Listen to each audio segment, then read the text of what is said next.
Discuss কৰিম বৃশ্চিক ৰাশিৰ মানুহৰ প্ৰেম আৰু বিবাহিত জীৱনৰ বিষয়ে। চাওক, বৃশ্চিক ৰাশিৰ মানুহ প্ৰথম ভাল গুণটো কি, তেওঁলোকৰ পাৰ্টনাৰৰ প্ৰতি বহুত লয়েল হয়।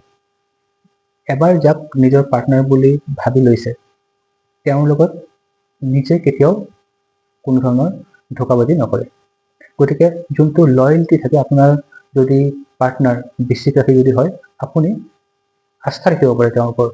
যদি আপুনি নিজে কিবা ভুল কৰিছে, তেতিয়াহ'লে তাৰ ফলটো বাৰু বৃশ্চিক ৰাশিৰ মানুহে আপোনাক নিজেই দি দিব। কিন্তু আদাৰৱাইজ বৃশ্চিক ৰাশিৰ মানুহৰ ওপৰত ভৰসা কৰিব পাৰে। তেওঁলোকে ৰিলেশ্যনশ্বিপত এবাৰ যেতিয়া কমিটেড হৈ যায়, তাৰপিছত তেওঁলোকে সাধাৰণতে ইফালে সিফালে নাচায়, ভৰি সাধাৰণতে নিপিছলে। এইটো এটা ভাল গুণ হয় বৃশ্চিক ৰাশিৰ।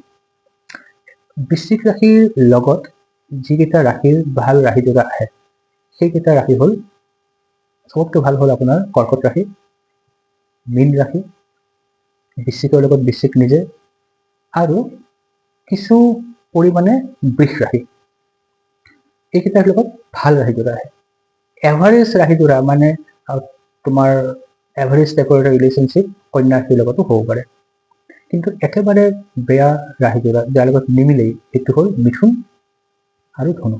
এই দুটা ৰাশিৰ লগত বৃশ্চিক ৰাশিৰ কোনো ধৰণে ৰাশিযোৰা নাহে, কিয়নো তেওঁলোকৰ নেচাৰ বৃশ্চিক ৰাশিতকৈ সম্পূৰ্ণ অপজিট নেচাৰ হয়। তেওঁলোকে একেলগে থাকিবই নোৱাৰিব।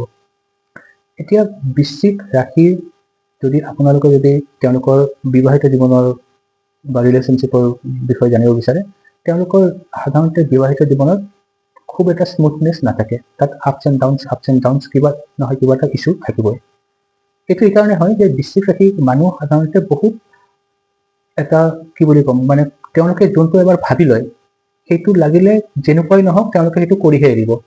জেদি হয়, প্ৰচণ্ড জেদি হয়, এৰগেণ্ট হয়, মানে তাৰ ফ্লেক্সিবিলিটি খুবেই কম।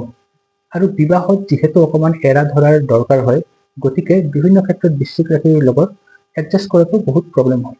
গতিকে যদিও বাই নেচাৰ তেওঁলোক লয়েল হয়, কমিটেড হয়, কিন্তু তেওঁলোকৰ আৰু এটা যোনটো নিগেটিভ নেচাৰ হয়, যে নিজৰ কথাটোতে লাগি থকা, এই বস্তুবোৰ যিহেতু ফ্লেক্সিবিলিটি কম থাকে, গতিকে সাধাৰণতে দেখা যায় যে বৃশ্চিক ৰাশিৰ মানুহৰ বিবাহিত জীৱনত কিবা নহয় কিবা এটা প্ৰব্লেম লাগি থাকে।